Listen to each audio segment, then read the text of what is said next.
तो स्वागत है आप सबका आज के सनातन सेवियर सेशन में। आज हम हम्म, श्री राम जन्म कथा जो हम डिस्कस कर रहे हैं उसका पार्ट 2 डिस्कस करेंगे। उससे पहले मंगलाचरण। सभी डिवोटीज जो अभी ज्वाइन किए हैं उनसे रिक्वेस्ट है अपने ग्रुप में, सनातन सेवियर्स ग्रुप में प्रेजेंट लिख दीजिए, प्रेजेंट, ताकि अटेंडेंस हो जाए फटाफट से, क्विकली। तब तक हम मंगलाचरण करते हैं। ओम अज्ञानतिमिरान्धस्य ज्ञानाञ्जनशलाकया चक्षुरुन्मिलितं येन तस्मै श्रीगुरवे नमः। श्रीचैतन्यमनोभीष्टं स्थापितं येन भूतले स्वयं रूपः कदा मह्यं ददाति स्वपदान्तिकम्।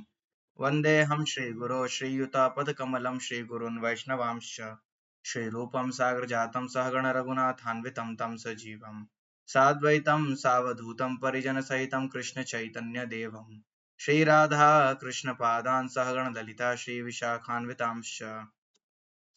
हे कृष्ण करुणा सिंधो दीनबंधो जगतपते गोपेश गोपिका कांत राधा कांत नमोस्तुते। तप्त कांचन गौरांगी राधे वृंदावनेश्वरी वृषभानुसुते देवी प्रणमामि हरिप्रिये। वाञ्छाकल्पतरुभ्यश्च कृपा सिन्धुभ्य एव च पतितानां पावनेभ्यो वैष्णवेभ्यो नमो नमः। जय श्री कृष्ण चैतन्य प्रभु नित्यानंद श्री अद्वैत गदाधर श्रीवासादि गौर भक्त वृंद। हरे कृष्ण कृष्ण कृष्ण हरे हरे, हरे राम राम राम हरे हरे। नमः ओं विष्णुपादाय कृष्ण पृष्ठाय भूतले श्रीमते भक्ति वेदांत स्वामिनिति नामिने। नमस्ते सारस्वते देवे गौरवाणी प्रचारिणे निर्विशेष शून्यवादी पाश्चात्य देशतारिणे। मुखं करोति वाचालं पंगुं लंघायते गिरिं यत्कृपातमहं वन्दे श्रीगुरु दीनतारिणं परमानन्दमाधवं श्रीचैतन्य ईश्वरम्।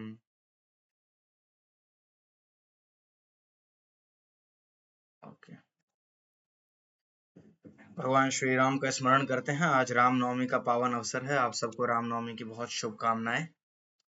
चरितं रघुनाथस्य शतकोटि प्रविस्तरम् एकैकमक्षरं पुंसां महापातकनाशनम् ध्यात्वा नीलोत्पलश्यामं रामं राजीवलोचनम् जानकी लक्ष्मणोपेतं जटामुकुटमण्डितं रामं लक्ष्मणपूर्वजं रघुवरं सीतापतिं सुन्दरं काकुत्स्थं करुणार्णवं गुणनिधिं विप्रप्रियं धार्मिकं राजेन्द्रं सत्यसन्धं दशरथनयं श्यामलं शान्तमूर्तिं वन्दे लोकाभिरामं रघुकुलतिलकं राघवं रावणारिं।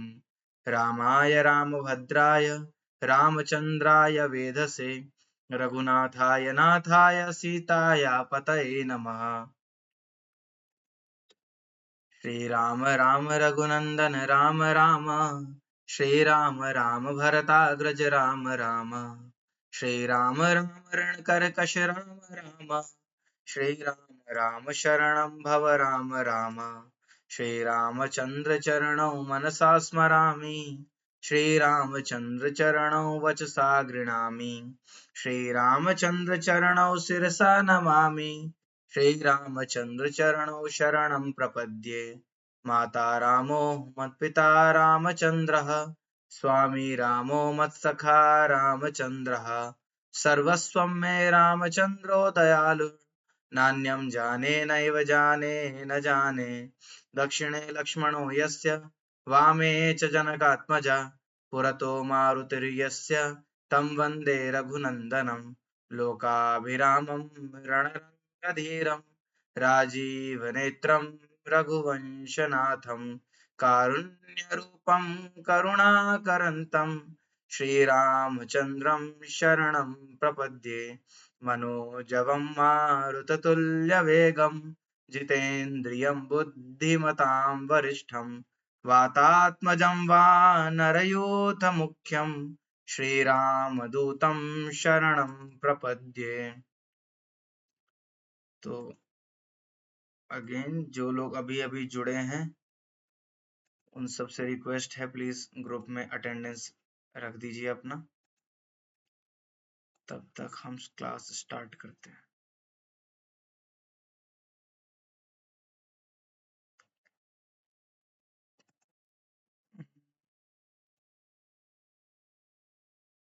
One second.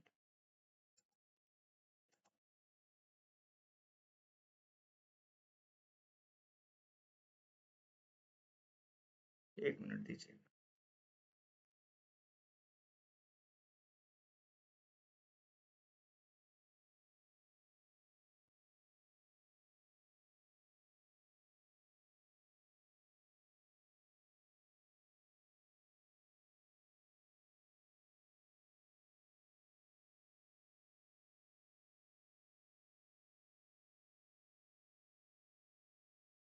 हरे कृष्णा, क्षमा कीजिएगा, थोड़ा कुछ नेटवर्क का दिक्कत था तो इसलिए। अभी भगवान राम दिख रहे हैं सबको स्क्रीन पे? एक सेकंड। हाँ, कोई कुछ बोल सकते हैं? सबका माइक, आप माइक ऑन कर सकते हैं, कोई दिक्कत नहीं है। हरे कृष्णा। मेरी आवाज आ रही है?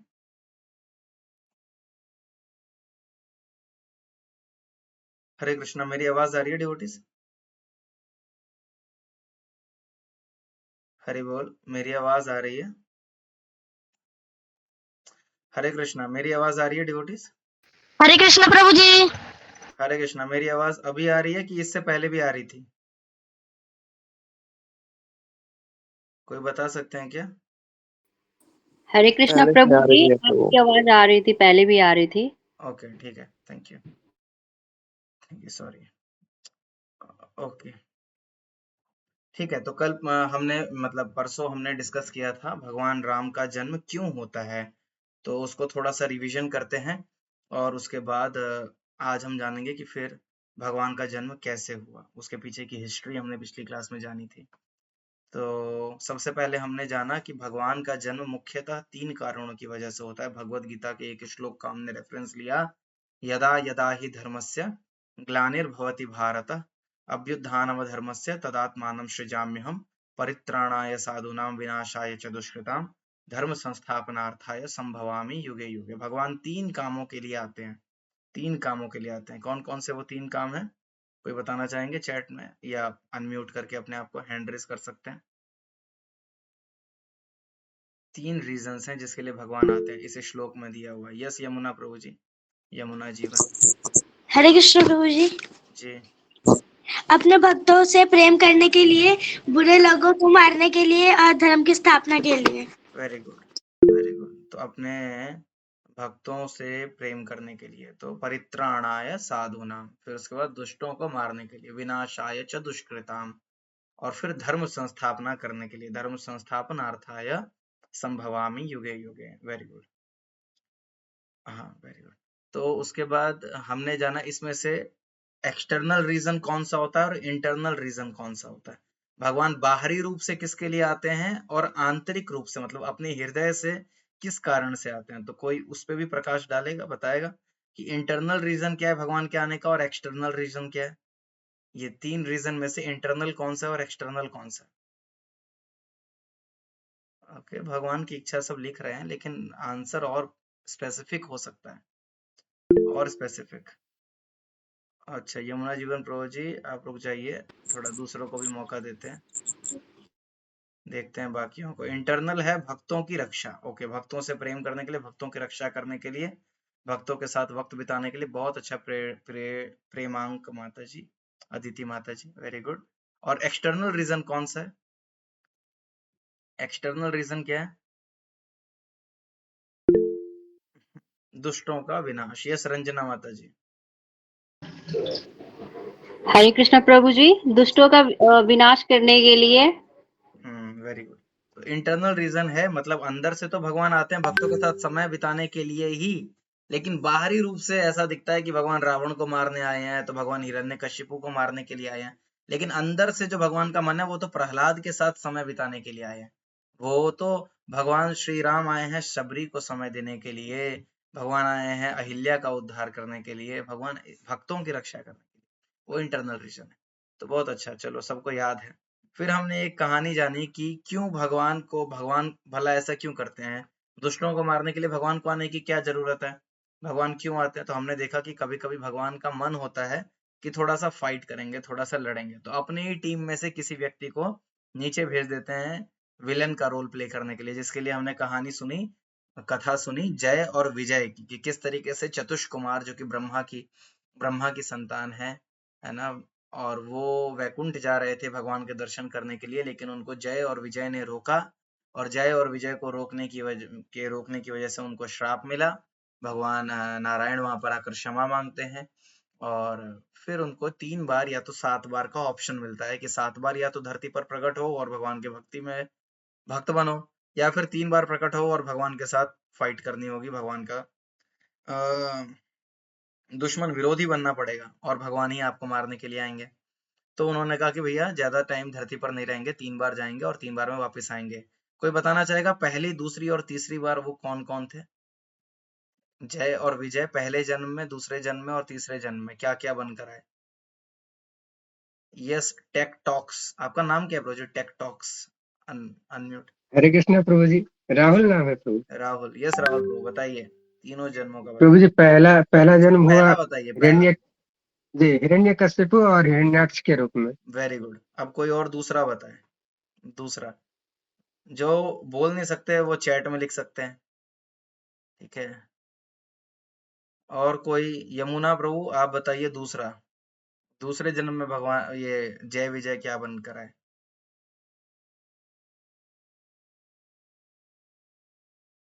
नेटवर्क का दिक्कत।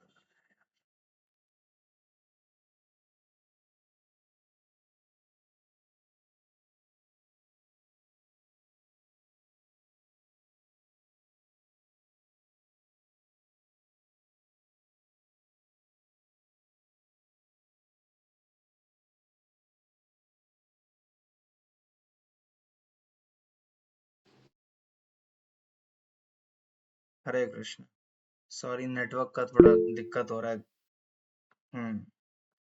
ओके, तो आंसर आया दूसरे में बनकर आए रावण और कुंभकर्ण, रावण कुंभकर्ण जी। अमन, अमन प्रो दूसरे जन्म में क्या बनकर आए?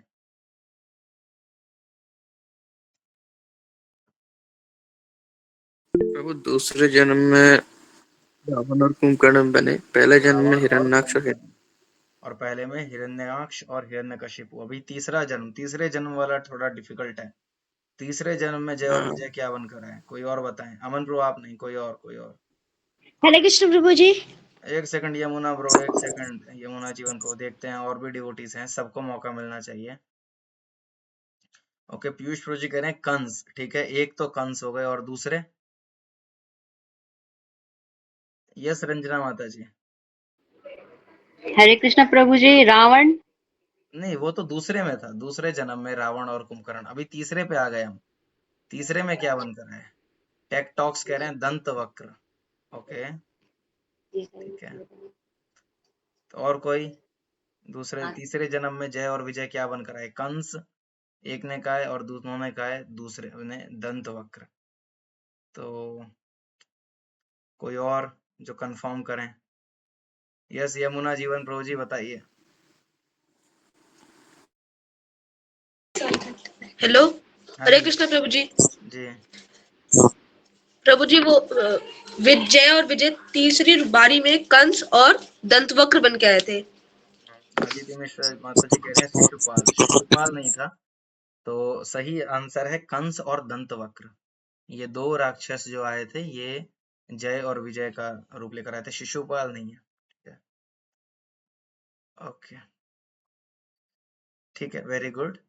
अभी हम आज का शुरू करते हैं। अच्छा नहीं, एक और हमने स्टोरी फिर जानी थी, जो था सत्यकेतु महाराज के बेटे प्रताप भानु की कथा, जिसमें प्रताप भानु जो है वो बहुत अच्छे राजा होते हैं, लेकिन जंगल में जाके एक जंगली सुअर के शिकार करने के लिए जाते हैं, और वहां पर उनका एक पुराना दुश्मन, एक पुराना विरोधी राजा जो है वो साधु का रूप धर के बैठा रहता है, और उनको यह बिना अच्छे से जांच पड़ताल किए, बिना अच्छे से परखे उसको अपना गुरु स्वीकार कर लेते हैं, उनकी बात मानने लग जाते हैं। और बाद में उसकी वजह से जब अपने महल में वापस आते हैं और सभी ब्राह्मणों को उसी के कहे जाने पर रसोई दे देते हैं बनाने के लिए, और राक्षस जो है वो भोजन बनाता है, काल केतु नाम का राक्षस। और वो जो है उस भोजन में मांस मिलाता है, ब्राह्मणों का मांस मिलाता है, और फिर उस वजह से सभी ब्राह्मण जो हैं वो भोजन करने से पहले आकाशवाणी होती है और सभी जो ब्राह्मण हैं वो इनको प्रताप भानु को श्राप दे देते हैं कि तुम जो है वो असुर योनि में तुम्हारा जन्म होगा, उससे पहले तुम्हारा सारा कुल सारा वंश जो है वो नष्ट हो जाएगा। तो इन्होंने वैसा ही होता है बाद में। जो प्रताप भानु है वो अगले जन्म में रावण बनते हैं और उनके जो भाई थे जिनका नाम था क्या नाम था, कोई बताएंगे? प्रताप भानु के ब्रदर का नाम क्या था? अरिमर्दन। अरिमर्दन, ठीक है, अरिमर्दन नाम था, वो बने कुंभकर्ण और उनके मंत्री का नाम था धर्मरुचि, वो बने विभीषण। अगले जन्म में जब इनका प्रकट्य होता है, जन्म होता है, तो रावण, कुंभकर्ण और विभीषण तीनों मिलकर भारी तपस्या करते हैं। तपस्या करके ब्रह्मा जी को प्रसन्न करते हैं और उनसे उनको वरदान मिलता है। रावण जो है वो अपने लिए बोलता है कि मुझे बिना मनुष्य और वानर को छोड़कर कोई भी ना मार सके, अजर अमर हो जाऊं। और उसके बाद कुंभकर्ण जो है वो इंद्रासन मांगना चाहते थे, लेकिन वो इतना ज्यादा भोजन करते थे कि ब्रह्मा जी ने सरस्वती जी से मदद मांगी और सरस्वती जी की प्रेरणा से कुंभकर्ण जो है वो इंद्रासन बोलने की जगह निद्रासन बोल दिया। तो 6 महीने जो है वो अब सोता ही रहता था और 6 ही महीने खाता था। और तीसरे हैं विभीषण, जिनकी भगवान में विशेष रुचि थी, उनके अंदर भगवान के प्रति विशेष प्रेम था, इसीलिए वो भगवान के लिए भक्ति मांगते हैं और उनको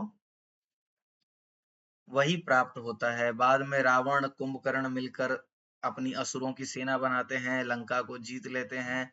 लंका को जीतने के बाद कुबेर को भी जीत लेते हैं और उससे पुष्पक विमान ले लेते हैं। सभी देवताओं को हरा देते हैं, स्वर्ग को जीत लेते हैं। हमने जाना किस तरीके से उन्होंने कोहराम मचाया, है ना। दूर दूर तक देखा नहीं जाता था कि कोई हवन हो रहा हो, कोई जप हो रहा हो, कोई यज्ञ हो रहा हो, कुछ नहीं देखने को मिलता था। कहीं वेद और पुराण सुनने तक को नहीं आते थे। सारे ब्राह्मणों को ढूंढ ढूंढ के पीटा जाता था। अगर कोई हवन इत्यादि या जप इत्यादि करता हुआ देखा जाता था तो उसे पकड़ पकड़ के पीटा जाता था या तो मार दिया जाता था। और कहीं अगर विष्णु का नाम रावण सुन लेता था गलती से तो दौड़ के जाके खुद ही पहले मार देता था उन लोगों को। और ऐसे करके बहुत तरीके से उन्होंने कोहराम मचाया। उनके बेटे इंद्रजीत हुए, जिनका नाम मेघनाथ है, लेकिन उन्होंने इंद्र को हरा दिया, इसलिए उनका नाम इंद्रजीत हो गया। इस तरीके से इन लोगों ने पूरी पृथ्वी पर धर्म को प्रायः खत्म ही करने के कगार पर आ गए। कुछ ही जगह बची थी जहां पर धर्म पालन हो रहा था, जैसे अयोध्या और विदेह, कुछ ही ऐसी जगह बची थी जहां धर्म पालन हो रहा था, अन्यथा प्रायः धर्म लुप्त जैसा ही हो गया था। इतना इन लोगों का कोहराम मच गया था। उस समय माता पृथ्वी जो है वो अपना दुख जो है, मैंने बहुत अच्छा एक यहाँ से श्लोक तुलसीदास जी का था, वो हमने पढ़ा था कि माता पृथ्वी जो है वो पहाड़ों, जंगलों, पेड़ों, नदियों, इन सब का भार सह सकती हैं, लेकिन एक ऐसे व्यक्ति का भार नहीं सह सकती जो दूसरों को कष्ट पहुंचाता, दूसरों के कष्ट में जिसको आनंद आता हो, ऐसे व्यक्ति का भार माता पृथ्वी नहीं सह सकती। और इतना ज्यादा अनाचार बढ़ जाने की वजह से पृथ्वी पर क्या हो गया था, चोरों की संख्या बढ़ने लग गई, जुआरियों की संख्या बढ़ने लग गई, मांस मदिरा खाने वालों की संख्या बढ़ने लग गई, है ना। तो जब पाप इस तरीके से बढ़ने लग गया और धर्म जो है वो खत्म होने लग गया, तब माता पृथ्वी गौ का रूप धारण करके ब्रह्मा जी के पास जाती हैं। क्या कहती हैं? अब यहाँ से हम आज की क्लास शुरू कर रहे हैं और आज हम किताब से ही ज्यादा पढ़ेंगे क्योंकि बहुत इंपॉर्टेंट लाइंस हैं। तो माता पृथ्वी कहती हैं,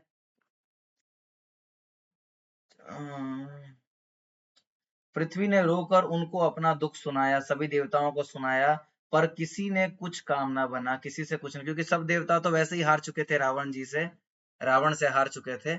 और सब देवता जब मदद नहीं कर पाए, तब देवता, मुनि और गंधर्व सब मिलकर किनके पास गए?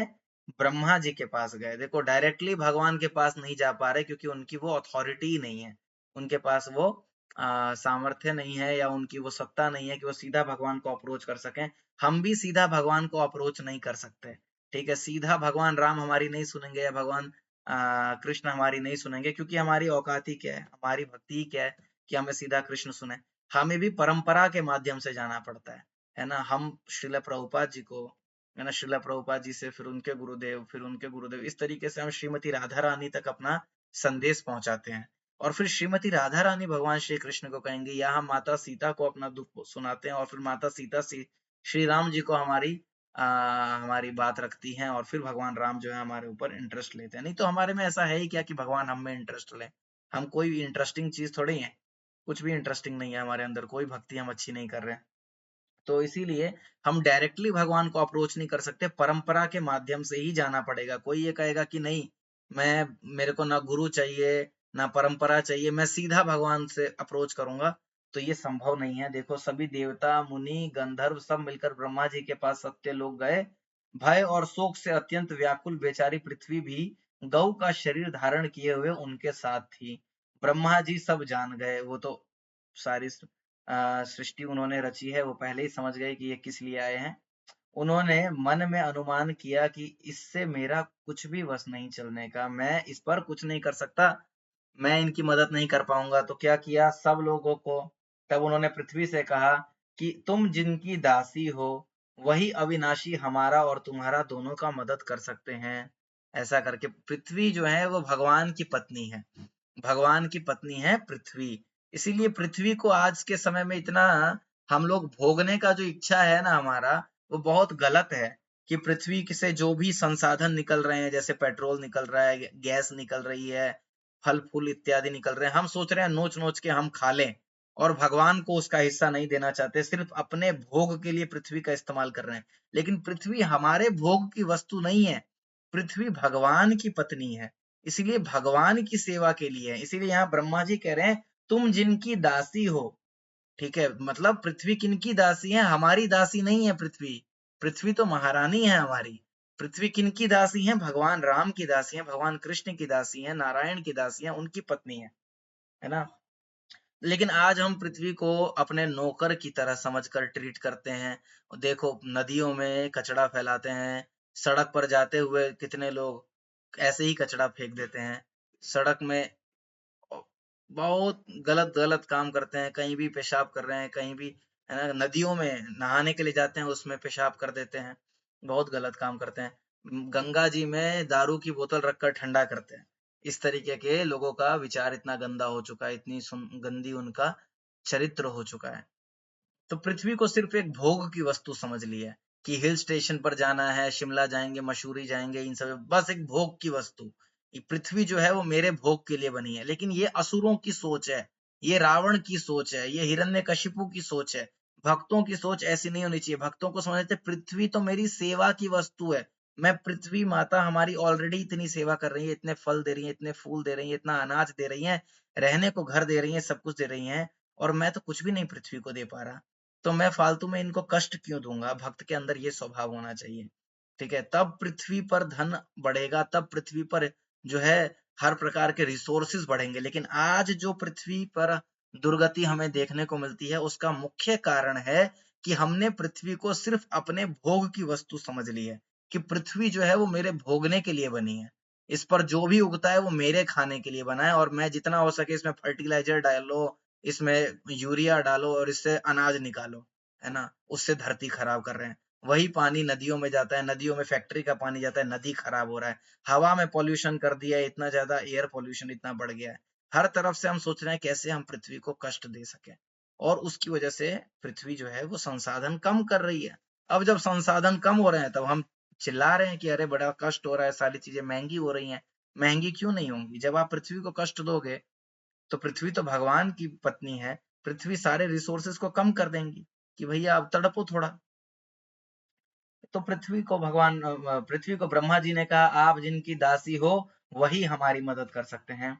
ब्रह्मा जी ने कहा हे धरती, मन में धीरज धारण करके श्री हरि के चरणों का स्मरण करो, प्रभु अपने दासों की पीड़ा को जानते हैं, ये तुम्हारी कठिन विपत्ति का नाश करेंगे। भगवान हमारी समस्या को जानते हैं, हमसे बेहतर जानते हैं, ठीक है। ऐसा करके ब्रह्मा जी ने उनको बोला। सब देवता बैठकर विचार करने लगे कि प्रभु को कहाँ पाएं। किसी को नहीं पता कि भगवान कहाँ है, देवताओं को भी नहीं पता।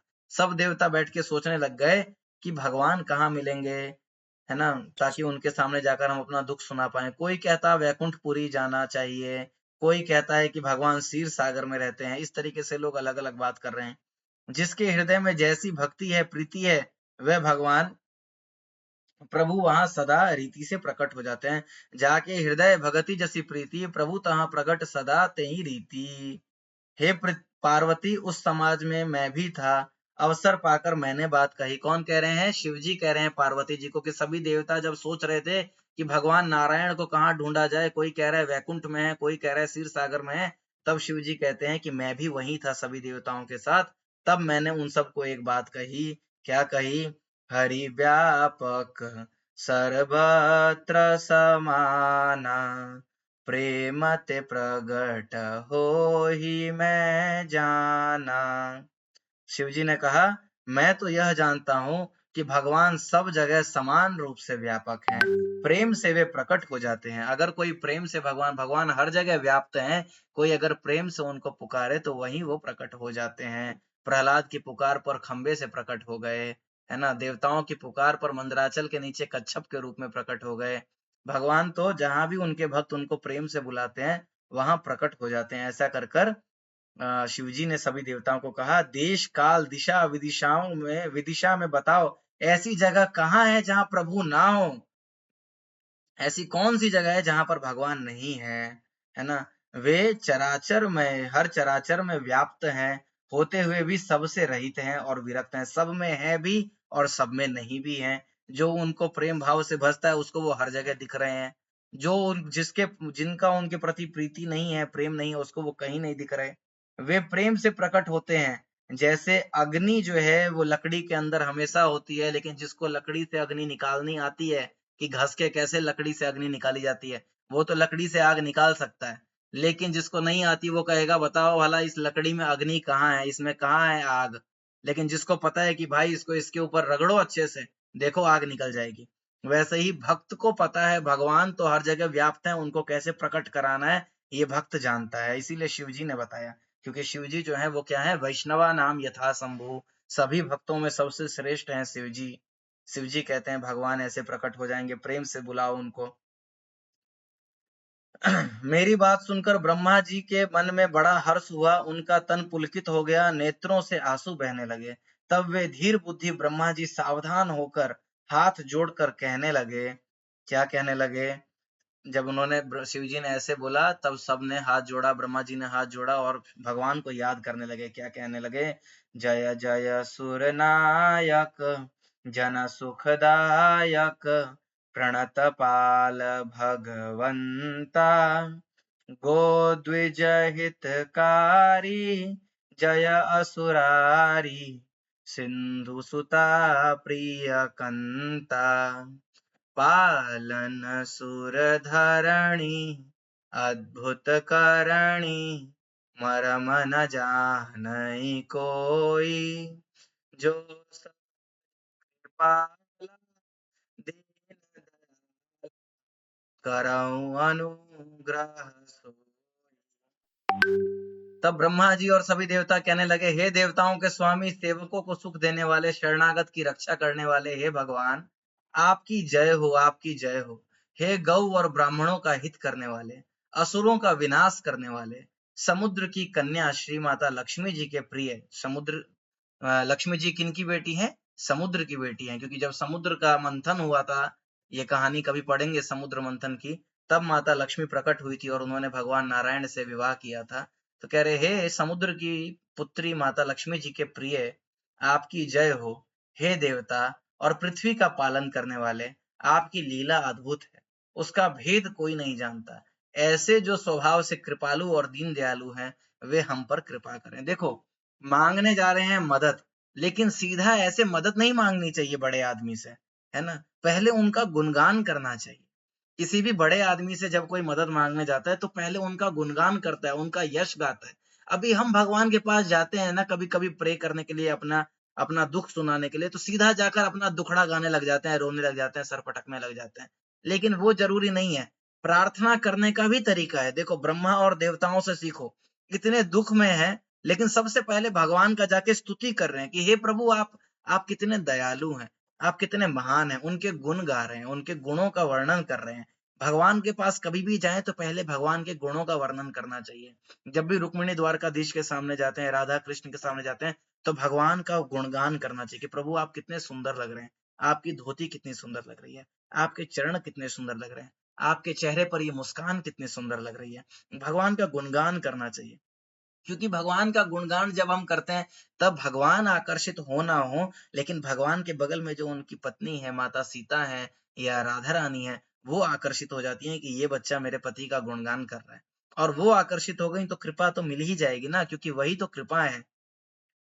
फिर कहते हैं सब मिलकर, जय जय अविनाशी सब घटवासी, व्यापक परमानंदा, अविगत गोतीतम चरित पुनीतम, माया रहित मुकुंदा, जेहि लागी विरागी अति अनुरागी, विगत मोह मुनि वृंदा, निशिबासर गुणि गण गावहि, जयति सच्चिदानंद। गुण गा रहे हैं कि आप अविनाशी हैं, आप सबके हृदय में रहने वाले हैं, आप सर्वव्यापक हैं, इंद्रियों से परे हैं, आपको इंद्रियों से नहीं समझा जा सकता, आप पवित्र चरित्र हैं, आपके चरित्र में कोई भी दोष नहीं है। आज देखो, वो हमने एक वीडियो भी बनाई कि कैसे ध्रुव राठी जो है वो भगवान के चरित्र में दोष देख रहा है कि भगवान ने मांस खाया। ऐसे दुष्ट, ऐसे असुर लोग जो है वो अपने दोष नहीं देख पा रहे हैं कि मेरे अंदर कितने दोष हैं, मैं कितना दुष्ट हूँ, कितना राक्षस प्रवृत्ति का हूँ, लेकिन भगवान के अंदर दोष देख रहे हैं कि भगवान ने मांस खाया होगा। अरे तुमको खाना है तो खाओ ना, भगवान के ऊपर क्यों थोप रहे हो अपनी इच्छाओं को। लेकिन भगवान के अंदर दोष देख रहे हैं, भगवान के अंदर कोई दोष नहीं है। ब्रह्मा ऐसा कह रहे हैं, आप पवित्र चरित्र हैं, आपके चरित्र में कोई दोष नहीं, आप माया से रहित मुकुंद हो, आपकी जय हो, आपकी जय हो। अरे भगवान को खाना होगा तो क्या ये बकरी और मुर्गा और मटन खाएंगे? अरे भगवान तो ब्रह्मांड के ब्रह्मांड खा लेते हैं। जब कुरुक्षेत्र की भूमि पर खड़े हैं और अर्जुन को विश्व रूप दिखा रहे हैं, तो सारी सेना को एक साथ मुंह के अंदर खा रहे हैं, दुर्योधन को भी खा रहे हैं, दुशासन को भी खा रहे हैं, सबको एक साथ अपने दांतों के नीचे कुचल कुचल कर खा रहे हैं। तो भगवान को ये मुर्गी और बकरे का कोई लोभ नहीं है, वो तो ब्रह्मांड के ब्रह्मांड खा सकते हैं, लेकिन वो ऐसे हैं नहीं।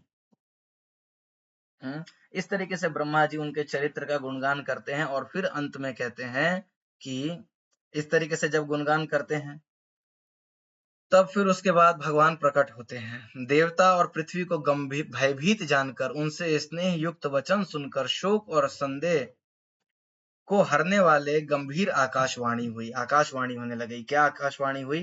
हे मुनि सिद्ध और देवताओं के स्वामी, डरो मत, तुम्हारे लिए मैं मनुष्य का रूप धारण करूंगा और पवित्र सूर्य वंश में अंशों के सहित मनुष्य अवतार लूंगा। देखो, सूर्य वंश बहुत पवित्र है ना, उसके अंदर कोई दोष नहीं, क्योंकि भगवान स्वयं उसमें प्रकट होने वाले हैं। कोई कहे कि भगवान चलो जंगल में मीट नहीं खाए होंगे, शायद महल में जब रहते होंगे तब तो कोई दिक्कत नहीं थी, तब तो खाते होंगे, लेकिन ऐसा नहीं है।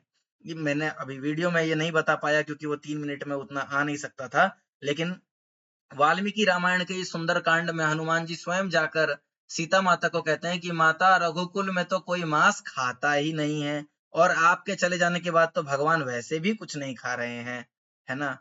तो इस तरीके से रघुकुल जो है, सूर्यवंश जो है, वो बहुत पवित्र है। वहां पर भगवान जो है प्रकट होंगे। उन्होंने बोला कि आप सभी देवता जो हैं वो अपने अंशों सहित प्रकट हो जाएं वहां पर, मैं वहां पर अवतार लूंगा। कहाँ अवतार लूंगा? कश्यप और अदिति ने बड़ा भारी तप किया है, मैं पहले ही उनको वर दे चुका हूँ। वे दशरथ और कौशल्या के रूप में मनुष्यों के राजा होकर अयोध्यापुरी में प्रकट होंगे, और वहां मैं प्रकट लूंगा। उन्हीं के घर जाकर मैं रघुकुल में श्रेष्ठ 4 भाइयों के रूप में अवतार लूंगा। तो देखो, चारों भाई, चारों जो भैया हैं, राम, लक्ष्मण, भरत और शत्रुघ्न, ये चारों विष्णु तत्व ही हैं, नारायण ही हैं। ठीक है, जैसे कृष्ण और बलराम दोनों विष्णु तत्व हैं, दोनों नारायण हैं, लेकिन एक है सेव्य भगवान और एक है सेवक भगवान। ठीक है, राम जी जो है वो सेव्य भगवान है, उन और बाकी जो तीनों भैया हैं वो क्या है? सेव्य भगवान, वो उनकी सेवा करने के लिए भगवान है। लेकिन चारों भगवान है, चारों विष्णु तत्व हैं। ठीक है, यहाँ पर खुद भगवान कह रहे हैं कि मैं 4 भाइयों के रूप में अवतार लूंगा। नहीं, अयोध्या वासियों को नहीं पता था, ये प्रश्न अंत में पूछिएगा। अयोध्या वासियों को नहीं पता था भगवान की योग माया शक्ति जो है वो आवरण डाल देती है। और भगवान का तो राम अवतार में भगवान ने इतना अच्छे से मनुष्य लीला किया है कि अयोध्या वासियों को तो छोड़ो, किसी को भी नहीं पता है कि भगवान राम जो है वो भगवान है। बहुत ही गिने चुने ही लोग थे जिनको पता था कि भगवान राम जो है वो स्वयं नारायण है। तब भगवान कहते हैं मैं पृथ्वी का भार हर लूंगा, हे देव वृंद तुम निर्भर हो जाओ। आकाश में ब्रह्मवाणी सुनकर सब जो है देवता तुरंत लौट गए, उनका डर चला गया। अभी उनका प्रॉब्लम सॉल्व नहीं हुआ है। देखिए ये भक्तों की निशानी होती है। भक्तों की निशानी क्या है? प्रॉब्लम सॉल्व नहीं हुआ है अभी, लेकिन भगवान ने आश्वासन दे दिया ना, तो वो लोग अब शांत हो गए कि अब भगवान ने कह दिया तो प्रॉब्लम सॉल्व है। उसी तरीके से हम कभी कभी भक्तों के पास समस्या लेकर जाते हैं और भक्त लोग कहते हैं कि प्रभु जी आपके लिए हम प्रार्थना कर रहे हैं, आप टेंशन मत लीजिए, है ना, या प्रभु जी आपको कोई सोल्यूशन देते हैं, कोई सीनियर डिवोटी। हमें भले ही समस्या अभी भी चल रही है, अभी भी मैं समस्या में हूं, अंदर से ये आश्वासन होना चाहिए कि अब भक्तों ने मेरे लिए प्रार्थना कर दी ना भगवान से, अब भक्तों ने मुझे आश्वासन दे दिया ना, तो अब मुझे डरने की तो कोई बात है ही नहीं। निर्भय हो जाना चाहिए, बिल्कुल निर्भय हो जाना चाहिए। देवताओं से ये सीखना है ना, क्योंकि भक्तों की वाणी पर बहुत भरोसा होना चाहिए, भगवान की वाणी पर बहुत भरोसा होना चाहिए। फिर उसके बाद सब देवता जो है अपने लोक को चले गए और पृथ्वी को शांति मिली। ब्रह्मा जी की ने आज्ञा दी कि और उससे सब देवता बहुत प्रसन्न हुए। सबने, ब्रह्मा जी ने क्या कहा कि आप सब जो है भगवान राम अवतार लेने वाले हैं, आप सब जो है अलग अलग वानर का रूप लेकर, ना तो अयोध्या में अलग अलग रूप लेकर, सब लोग नीचे अपने अपने रूप में अलग अलग अच्छे अच्छे परिवारों में जाकर जन्म ले लो, ठीक है, ताकि जब भगवान अवतार लेंगे तब हम सब उनकी सेवा में कुछ ना कुछ सेवा कर पाएंगे। हमेशा देवताओं का स्वभाव क्या होता है कि भगवान की कुछ लीला होने वाली है, मैं उसमें कुछ सेवा दे पाऊंगा। भगवान को किसी की सेवा की आवश्यकता नहीं है। जो एक रूप से चार रूप होकर चार क्या कहते हैं, भारत शत्रुघ्न लक्ष्मण चारों बन गए, वो एक साथ सहस्त्र रूप लेकर पूरी वानर सेना बन सकते हैं, उनको कोई दिक्कत नहीं है। उनको देवताओं की जरूरत नहीं है रावण को मारने के लिए, लेकिन देवताओं को भगवान की सेवा करने की जरूरत है ना। उसी तरीके से हम लोगों को सोचना चाहिए कि भगवान के प्रचार करना है, मंदिर का प्रचार करना है, मंदिर का सेवा करना है, ये मेरी जिम्मेदारी है। मंदिर मेरे पे आश्रित नहीं है कि मैं अगर क्लास नहीं लूंगा या मैं प्रचार नहीं करूंगा तो हाय हाय मंदिर में ताला लग जाएगा, मंदिर बंद हो जाएगा। नहीं, वो भगवान किसी ना किसी से करवा लेंगे, भगवान को करवाना है। मैं अगर भगवान की कुछ सेवा कर पाऊंगा तो ये इसमें मेरा सौभाग्य है, इसमें मेरी शुद्धि होगी। ये विचार कर कर भगवान को 100 रुपए 200 रुपए का कई बार हम दान देते हैं, सोचते हैं कि अरे मैं 200 रुपए 500 रुपए 1000 10,000 रुपया नहीं दूंगा तो मंदिर में लोगों को खाना मिलना बंद हो जाएगा। नहीं नहीं, हमारे 100 500 1000 10,000 या लाख 10 लाख करोड़ रुपए से भी मंदिर नहीं चल रहा है। मंदिर भगवान की इच्छा से चल रहा है। हम जब उसमें कुछ योगदान देते हैं तो वो हम अपनी शुद्धि के लिए देते हैं, ताकि हमारे से कुछ सेवा लग जाए, हमारी भी कुछ सेवा कर पाए, भगवान की कुछ सेवा कर पाए। वैसे ही देवता जो है वो सब भगवान की सेवा करने के लिए आ रहे हैं। पृथ्वी पर सबने वानर देह धारण किया, उन सब में अपार बल था, सभी सूरवीर थे, पर्वत वृक्ष और नख ही उनके शस्त्र थे, वे धीर बुद्धि वाले थे। वानर रूप देवता भगवान के आने की राह देखने लग गए। अब भगवान का प्राकट्य। अवधपुरी में रघुकुल शिरोमणि दशरथ नाम के राजा हुए, जिनका नाम वेदों में विख्यात है। दशरथ नाम, जनक महाराज का नाम, इन सब का नाम बहुत प्रसिद्ध है। वे धर्म धुरंधर थे, गुणों के भंडार थे और ज्ञानी थे। आपको पता है दशरथ महाराज इतने महान क्षत्रिय थे, इतने बड़े योद्धा थे कि उनका रथ एक साथ 10 दिशाओं में युद्ध लड़ सकता था। एक साथ 10 दिशाओं में उनका रथ लड़ सकता था, इसीलिए उनका नाम था 10 रथ। जिनका एक ही रथ जो है वो 10 दिशाओं में एक साथ युद्ध लड़ लेता है, वो महाराजा दशरथ है। वे धर्म धुरंधर थे, गुणों के भंडार और ज्ञानी थे। उनके हृदय में सारंग धनुष धारण करने वाले भगवान की भक्ति थी, यानी कि भगवान विष्णु के प्रति उनकी बहुत भक्ति थी। भगवान विष्णु के नाम का धनुष का क्या नाम है? शारंग। शारंग धनुष जो है वो भगवान विष्णु के धनुष का नाम है। तो उनके प्रति उनकी बड़ी विशेष भक्ति थी, बहुत प्रेम था।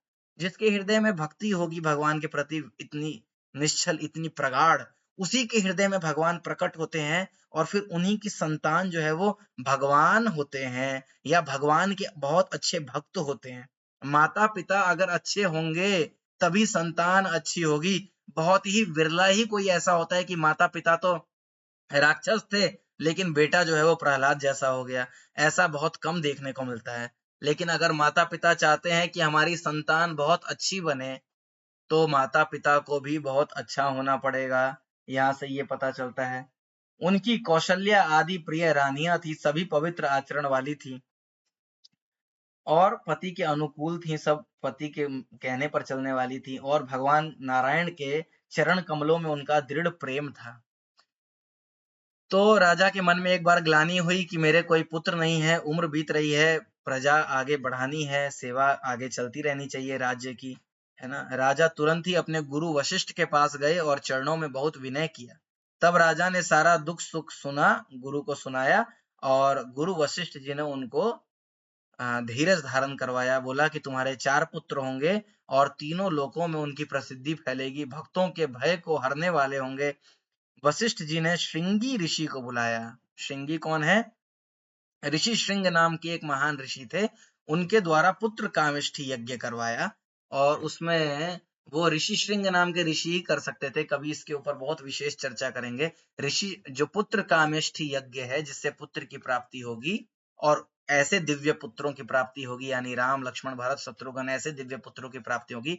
इसके लिए पंडित ऐसा होना चाहिए था जिसने जीवन में कभी स्त्री को ना तो देखा हो ना छुआ हो, इतना महान होना चाहिए।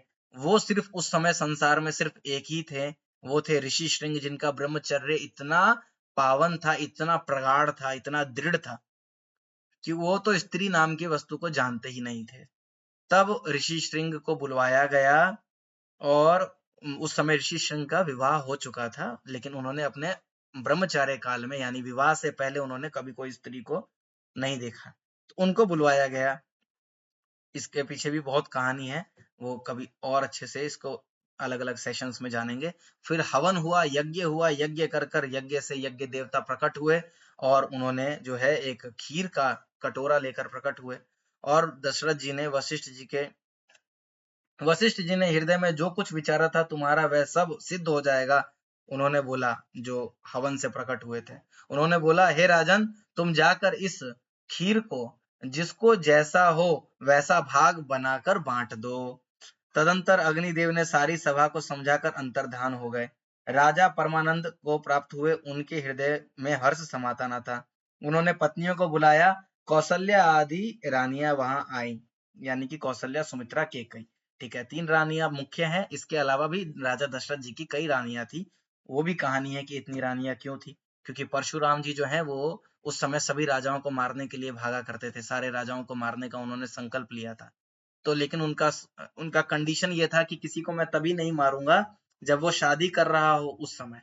तो दशरथ जी अपने आप को बचाने के लिए जब भी परशुराम जी किसी को मारने के लिए आते थे, दशरथ जी को मारने के लिए आते, तो वो एक विवाह करते थे और ऐसे करके उनकी करीबन 350 रानियां थी शायद, और 3 मुख्य रानियां थी, कौशल्या, सुमित्रा और केकई। इस कहानी को कभी और अच्छे से पढ़ेंगे, जानेंगे। तो वो कटोरे लेकर गए, अभी भगवान का जन्म करवाना है हमें जल्दी जल्दी, इसीलिए हम थोड़ा क्लास को भगा रहे हैं। उनमें से एक भाग तो राजा ने केकई को दिया, शेष जो बच गया फिर 2 भाग और राजा ने उनको कौशल्या और केकई के हाथ पर रखकर, अर्थात उनकी अनुमति लेकर, इस प्रकार उनका मन प्रसन्न करके सुमित्रा को दिया। ठीक है, तो कौशल्या को दिया और केकई को दिया, और फिर जो बचा वो दोनों कौशल्या और केकई को एक एक हिस्सा दिया हाथ में, और फिर उनके हाथ से किनको दिलवा दिया? सुमित्रा जी को दिलवा दिया। इस तरीके से सभी रानियां गर्भवती हो गई और कौशल्या, तो उन्हें बड़ा सुख मिला जिस दिन से श्री हरि गर्भ में आए, सब लोगों में सुख और संपत्ति छा गई। जैसे ही भगवान कहीं भी आते हैं, प्रकट होते हैं, वहां पर तुरंत क्या आ जाता है? सुख और संपत्ति आ जाती है। हमने कई भक्तों के जीवन में ऐसा देखा है कि जब तक वो भक्ति में नहीं आए थे, बहुत लात जूता खा रहे थे, बहुत कष्ट भोग रहे थे, लेकिन जैसे ही भगवान उनके हृदय में आते हैं, भक्ति में वो आने लग जाते हैं, उनके जीवन में सुख और संपत्ति अपने आप आ जाती है, क्योंकि जहां भगवान है वहां तो लक्ष्मी होंगी ही। वहां जहां लक्ष्मी है वहां सौभाग्य तो होगा ही, वहां सुख और शांति तो होगी ही। सारी रानियां शोभाशील और तेज की खान हो गई। इस प्रकार कुछ समय सुख पूर्वक बीता और समय आ गया जब भगवान प्रकट हो गए। योग, लग्न, ग्रह, वार और तिथि सभी अनुकूल हो गए। जड़ और चेतन सब हर्ष से भर गए। श्री राम का जन्म सुख का मूल है। भगवान का जन्म क्या है? सभी सुखों का मूल है। आज बहुत विशेष दिन है रामनवमी का, इसीलिए हम ये पाठ कर रहे हैं। भगवान से हमें प्रार्थना करना चाहिए उनका जन्म सुनते हुए कि प्रभु जैसे आप माता, आप तो अजन्मे हो, आप भला कभी जन्म लोगे, लेकिन आप जैसे माता कौशल्या को प्रसन्न करने के लिए उनके गर्भ में प्रकट हो गए। हे प्रभु, मेरा हृदय जो है वो पत्थर की तरह है। पत्थर पर भला कभी फूल खिलता है? नहीं खिलता, लेकिन आप असंभव को भी संभव कर सकते हो। आप मेरे हृदय से प्रकट होइए प्रभु, मेरे हृदय में प्रकट होइए, मेरे को भक्ति दीजिए। मेरे हृदय में जो काम, क्रोध, लोभ, मोह इतना ज्यादा फैला हुआ है, वो सब को हटाकर प्रभु आप प्रकट हो जाइए, आपकी भक्ति प्रकट हो जाए। ये प्रार्थना करना है आज रामनवमी के दिवस पर। तब कौन सा दिन था? नवमी तिथि मधुमास पुनीता, शुक्ल पक्ष अभिजित हरिप्रीता। आज कौन सा तिथि है? नवमी तिथि है, राम नवमी। पवित्र चैत्र का महीना था, नवमी की तिथि थी। अभी देखो कितना साइंटिफिक है, ये कोई दूसरे धर्मों की तरह हमारा धर्म नहीं है। भगवान का बर्थ डे, भगवान का टाइम, भगवान की कुंडली निकाली जा सकती है, इतना डिटेल है। भगवान चैत्र महीने की नवमी तिथि को प्रकट हुए। शुक्ल पक्ष था, भगवान के प्रिय अभिजीत मुहूर्त था, दोपहर का समय था, 12 बज रहे थे, है ना, मतलब 12 लिखा नहीं है, लेकिन दोपहर का समय अभिजीत मुहूर्त था। ना बहुत सर्दी थी ना गर्मी थी। देखिए इस समय ना बहुत गर्मी है ना सर्दी है, भगवान ऐसे समय में प्रकट होते हैं। वह पवित्र समय सब लोगों को शांति देने वाला था। शीतल, मंद और सुगंधित हवा बह रही थी। देवता हर्षित थे, संतों के मन में चाव था, वन में फूल लगे हुए थे, पर्वतों के समूह मणियों से जगमगा रहे थे और सारी नदियां अमृत की धारा बहा रही थी। आप देखिए आसपास अभी ऐसा ही है माहौल, सारे पेड़ों पर आपको फूल दिखाई देंगे, है ना। अभी कोई पतझड़ का मौसम नहीं चल रहा है ना, ना ज्यादा गर्मी है ना सर्दी है। भगवान ऐसे मौसम में प्रकट होते हैं। जब ब्रह्मा जी ने भगवान के प्रकट होने का अवसर जाना तो सभी देवताओं के सहित विमान सजा सजा कर सभी देवता कौशल्या माता के रूम में प्रकट हो गए। माता बेड पर लेटी हुई हैं और सभी देवता ब्रह्मा जी सब एक साथ वहां प्रकट हो गए। निर्मल आकाश देवताओं के समूह से भर गया। गंधर्वों के दल गुणों का गान करने लगे, गीत गाने लगे, संकीर्तन होने लग गया और सुंदर अंजलियों में साज सजा सजा कर पुष्प बरसाने लगे। आकाश में घमाघम नगाड़े बजने लगे। नाग मुनि और देवता स्तुति करने लग गए और बहुत प्रकार से अपनी अपनी सेवा देने लगे। ये बहुत जरूरी चीज है, बहुत जरूरी चीज है कि हमेशा भगवान की किसी भी लीला में हमें क्या देना है? सेवा देने के लिए तत्पर रहना चाहिए, कि हमेशा ये भाव रहना चाहिए कि प्रभु मंदिर में रामनवमी का अवसर है, मेरे लिए कुछ सेवा है क्या? प्रभु जन्माष्टमी का अवसर आ रहा है, मेरे लिए कुछ सेवा है क्या? ये देवताओं का स्वभाव है। असुरों का स्वभाव क्या है? प्रभु वीआईपी पास मिल जाएगा क्या? प्रभु अंदर घुस जाएंगे क्या? अरे उसको तो एक प्लेट ज्यादा प्रसाद मिल गया, उसको तो कम मिल गया, वहां तो मेरी चप्पल खो गई, वहां तो मेरा जूता खो गया। ये सब दुष्टों का लक्षण है, असुरों का लक्षण है। भक्त का लक्षण क्या है? प्रभु मेरे लिए कुछ सेवा है क्या? प्रभु ये देवताओं का लक्षण है कि मैं, भगवान का इतना विशेष लीला हो रहा है, मंदिर में इतना बड़ा प्रोग्राम हो रहा है, मैं कुछ सेवा कर सकता हूँ। सभी देवता भीड़ भीड़ लगा लगा कर अपनी अपनी गाड़ी सजाकर, साज सजाकर, फूल माला लेकर, जिसको जो आता था, देखो गंधर्व गाने में प्रसिद्ध हैं तो वो गाना गाकर भगवान का संकीर्तन कर रहे हैं। नाग मुनि देवता सब स्तुति कर रहे हैं, जो किन्नर सब हैं वो नृत्य कर रहे हैं। इस तरीके से सब अपनी अपनी सेवा दे रहे हैं। देवताओं के समूह विनती करके अपने अपने लोक में चले गए, भगवान की सेवा करके सब चले गए। समस्त लोगों को शांति देने वाले जगत आधार प्रभु प्रकट हो गए। बोलो श्री रामचंद्र भगवान की जय। भगवान प्रकट हो गए और भगवान जब प्रकट हुए तब बहुत सुंदर भजन है। भय प्रगट कृपाला दीन दयाला कौशल्या हितकारी हर्षित महतारी मुनि मनहारी अद्भुत रूप विचारी लोचन अभिरामा तनु घन श्यामा निज आयुध चारी भूषण बनमाला नयन विशाला शोभा सिंधु खरारी। भगवान कैसे लग रहे हैं? भगवान जो है हम लोगों की तरह रोते हुए नहीं प्रकट हो रहे हैं। हम लोग जब पैदा होते हैं तो क्या डॉक्टर जो है नहीं रोते तो पिछवाड़े पर एक थप्पड़ मारता है जोर से कि रो क्यों नहीं रहा है, मरा हुआ तो नहीं पैदा हो गया। भगवान हमारी तरह नहीं प्रकट होते। भगवान कितने सुंदर लग रहे हैं उसका वर्णन है। दीनों पर दया करने वाले, कौशल्या जी का हित करने वाले कृपालु प्रभु प्रकट हुए। मुनियों के मन को हरने वाले उनके अद्भुत रूप का विचार करके माता हर्ष से भर गई। नेत्रों को आनंद देने वाले के समान उनका श्याम शरीर है। चारों भुजाओं में भगवान के 4 हाथ हैं। जब भगवान प्रकट हुए हैं तो भगवान के 4 हाथ हैं और हाथ खाली नहीं, हम तो नंगे पैदा होते हैं। भगवान कैसे प्रकट हो रहे हैं? चारों भुजाओं में आयुध है, चारों हाथों में भगवान के उनका जो भी अस्त्र शस्त्र है, शंख चक्र गदा पद्म है, धारण किए हुए हैं। आभूषण गले में पूरा माला नेकलेस वगैरह सब कुंडल वुंडल सब पहने हुए हैं। भगवान गले में वनमाला है, बहुत सुंदर माला पहने हुए हैं। बड़े बड़े भगवान के कमल के समान, कमल के दल के समान नेत्र हैं। इस प्रकार शोभा के समुद्र और राक्षसों को मारने वाले भगवान प्रकट हो गए। फिर कह रहे हैं माता जी ने जब ऐसा सुंदर रूप देखा भगवान, अब किसी का बच्चा अगर ऐसा पैदा होगा 4 हाथ वाला एकदम सजा हुआ तो वो तो थोड़ा डर भी जाएगी। उसको तो लगेगा मेरा बच्चा तो ये सीधा भगवान है। तो कोई माँ का बच्चा पैदा होगा तो हाथ जोड़कर ऐसे ऐसे करेंगी क्या? नहीं करेंगी ना, क्योंकि बच्चे जो है वो एकदम रोता हुआ नंगा पैदा होता है। लेकिन जब भगवान इस रूप में प्रकट हुए तब माता कौशल्या ने हाथ जोड़ लिया।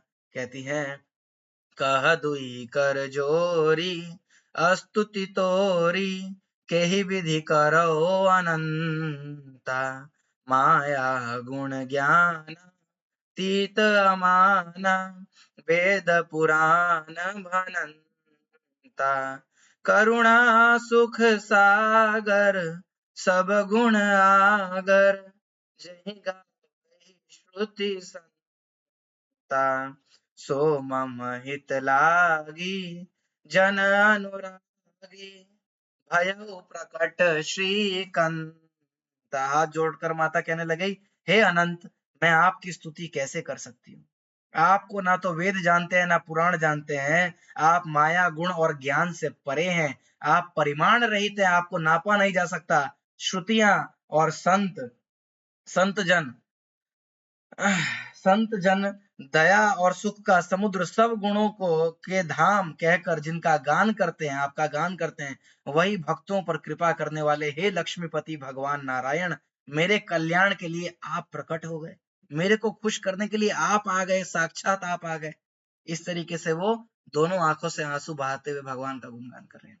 कहती हैं ब्रह्मांड निकाया निर्मित माया रोम रोम प्रतिवेद कहे मम उर्सो बासी यह उपहासी सुनत धीर मति थिर न रहे उपजा जब ज्ञाना प्रभु मुस्काना चरित बहुत विधि कीन चहे कही कथा सुहाई मातु बुझाई जही प्रकार सुत प्रेम लहे। माता कहने लगी वेद कहते हैं कि आपके प्रत्येक रोम में माया के रचे हुए अनेकों ब्रह्मांड के समूह भरे हुए हैं। भगवान के एक एक रोम में है ना। जीवंती लोम विलजा जगदंड नाथ, आपके एक एक रोम कूप में एक एक लोम में करोड़ों ब्रह्मांड प्रकट होते हैं, ऐसा वेद कहते हैं, ऐसा शास्त्र कहते हैं।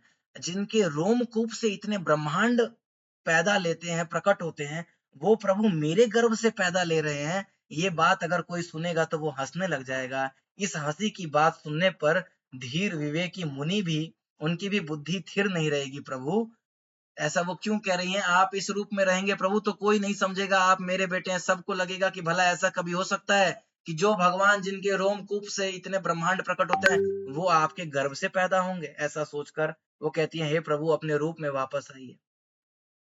जब माता को ज्ञान उत्पन्न हुआ तब प्रभु मुस्कुराने लगे। जब माता इस तरीके से स्तुति करने लगे तब भगवान मुस्कुराए। वे बहुत प्रकार से चरित्र करना चाहते हैं। भगवान बहुत माता के साथ क्या करना चाहते हैं?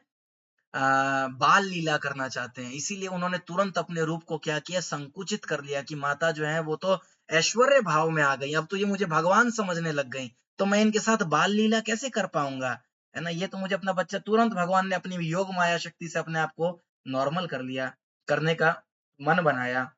अतः उन्होंने माता को पहले पिछले जन्म की कहानी समझाई कि तुमने पिछले जन्म में कश्यप और अदिति थे, और तुमने बहुत विशेष तपस्या करी थी, उसी के वरदान पर मैं तुम्हारे गर्भ से प्रकट हो रहा हूँ। भगवान उनको सारी कहानी पहले बता रहे हैं, और फिर माता कहती हैं कि आपने सब बता दिया, अब जिससे उन्हें पुत्र का वात्सल्य प्रेम प्राप्त हो, भगवान वो कीजिए, ऐसा करके वो कहती हैं। माता कहती हैं, माता पुनि बोली सोमति डोली, तजहु तात यह रूपा, की जय शिशु लीला अति प्रिय शीला, यह सुख परम अनूपा, सुनि बचन सुजाना रोदन ठाणा, होई बालक सुर भूपा, ये चरित जगावही हरिपद पावही, ते न परही भवकूपा। माता की बुद्धि बदल गई, माता तुरंत बोली, हे प्रभु, हे तात, आप यह रूप छोड़कर तुरंत अति प्रिय अपनी बाल लीला करो। मैंने आपसे मेरा बालक बनकर होने के लिए प्रार्थना की थी, आप तुरंत बाल रूप में हो जाइए, मेरे लिए यह सुख ही सबसे महान होगा। माता का यह वचन सुनकर देवताओं के स्वामी भगवान श्री हरि बालक रूप के होकर रोना शुरू कर दिए।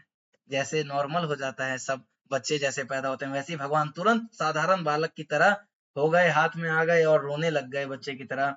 तुलसीदास जी कहते हैं, जो भी इस चरित्र का गान करेगा वे भगवान श्री हरि का पद प्राप्त करेगा, उनके लोक में जाएगा, उनकी सेवा करेगा, और फिर कभी इस संसार रूपी भवकूप में नहीं गिरेगा। बोलो श्री सियावर रामचंद्र भगवान की जय।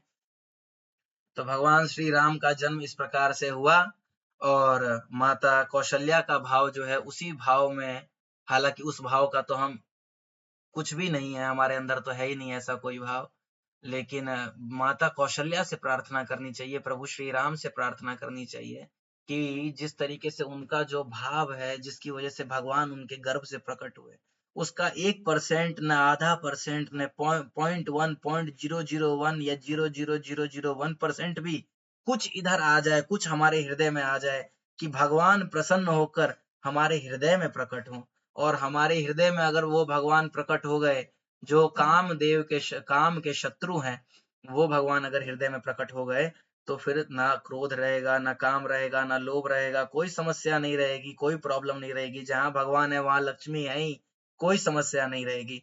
इसीलिए प्रार्थना करनी चाहिए, प्रभु आज राम नवमी के दिवस पर आप सिर्फ कौशल्या माता के गर्भ से ना प्रकट होइए, आप मुझ जैसे पतित के हृदय में भी प्रकट होकर अपनी करुणा दिखाइए। प्रभु आप पतित पावन हैं, कौशल्या तो पवित्र थी, आप पवित्र के गर्भ से प्रकट हो भी गए तो क्या बड़ी बात है, लेकिन मुझ जैसे पतित के हृदय में अगर प्रकट हो गए तो सारा संसार कहेगा कि आप पतित पावन है ना, आप मेरे हृदय में भी प्रकट हुए। ऐसा करके भगवान से प्रार्थना करनी चाहिए, और माता कौशल्या से प्रार्थना करनी चाहिए, और तभी हमारा रामनवमी का जो ये दिवस है, इतना महान दिवस है, ये सफल हो पाएगा जब हृदय में ये भावना रहेगी। नहीं तो उठे, पूजा पाठ किया, प्रसादम खाया और सो गए, क्या फायदा। लेकिन अंदर भावना ये रहकर अगर रहेगा, इतना महान दिन है, उस दिन भगवान से इतनी महान इच्छा करनी चाहिए, क्योंकि जन्मदिन के दिन जो है ना, व्यक्ति अपने आप ज्यादा प्रसन्न होता है। कोई कुछ मांगता है तो देते हैं, जो राजा लोग होते हैं अपने जन्मदिन के दिन गिफ्ट बांटते हैं, मालाएं बांटते हैं।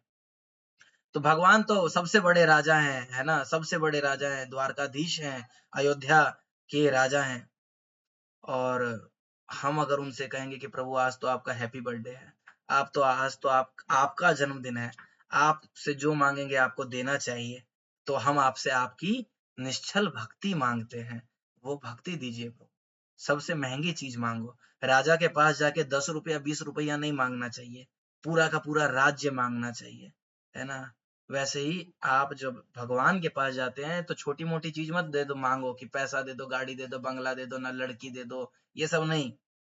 भगवान से मांगना चाहिए, प्रभु आप मुझे अपने आप को ही दे दो, आप ही आ जाओ मेरे हृदय में, ये भावना से आज रामनवमी के इस अवसर की कथा को हम पूरा करते हैं और आशा करते हैं कि आगे और भी राम चरित्र के बारे में जानेंगे, अलग अलग ग्रंथों से अलग अलग कहानियां उठाएंगे। आप सब जुड़े रहिएगा। कोई क्वेश्चन है तो प्लीज डिवोटीज पूछिए।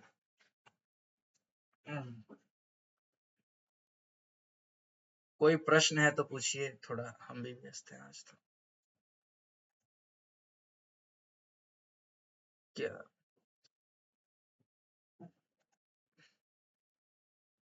एनी क्वेश्चंस हैंड रेज कर सकते हैं, हम 5 मिनट रखेंगे। यश निशांत सिंह प्रभु जी।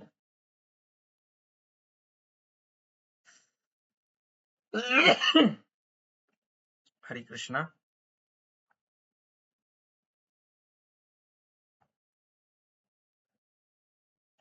ओके ठीक है, इन्हीं का कोई प्रश्न नहीं लग रहा है कि प्रश्न है, तो बहुत धन्यवाद आज के सेशन में जुड़ने के लिए। अगला सेशन अगले बुधवार को होगा। भगवत गीता की चर्चा को जो हम कर रहे हैं उसी को दोबारा शुरू करेंगे। सब लोग जुड़िएगा।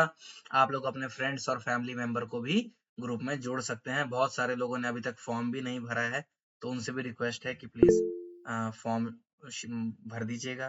दोबारा से ग्रुप में शेयर करेंगे ताकि एक मेरे पास डेटा हो जाएगा कि कौन कौन डिवोटीज हमारे ग्रुप में है। Thank you so much. Shri Ramnavami महामहोत्सव की जय। श्री सीताराम भगवान की जय। श्री राम लक्ष्मण हनुमान की जय। राम लक्ष्मण भरत शत्रुघ्न की जय। आप सभी की जय। श्रील प्रभुपाद की जय। तुलसीदास जी की जय। रामचरितमानस की जय। Hare Krishna. Thank you so much.